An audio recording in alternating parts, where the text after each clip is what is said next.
প্রিয় দর্শক, আমরা কিছুক্ষণ ধরেই খেয়াল করছিলাম আমার পাশে যে ভাইটি উনি মনমরা হয়ে এক কোণে বসে আছেন। তো ভাইয়ের কাছে জানতে চাই আজকের এই আনন্দমুখর প্রাণবন্ত পরিবেশে তিনি কেন বিষণ্ণতায় ডুবে আছেন। তো ভাইয়া, আপনার মনে এত বিষণ্ণ কেন? যার কোনো গার্লফ্রেন্ড নেই তার বিষণ্ণতা থাকবে না। তো জানা গেল আমাদের এই ভাইটির কোনো গার্লফ্রেন্ড নেই। তো আমরা আশেপাশে মানুষের কাছে জানার চেষ্টা করব যে তার কেন আসলে গার্লফ্রেন্ড নেই। আমার সামনে একজন ভাই আছেন, ভাই একটু আসবেন প্লিজ।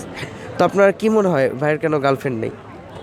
আসলে গার্লফ্রেন্ড না, এই জন্য ওর মন খারাপ। বিষয়টা হচ্ছে যে একটা একটা পুরুষের জন্য সকল কিছুর অবদানের পিছনে থাকে একটা নারী।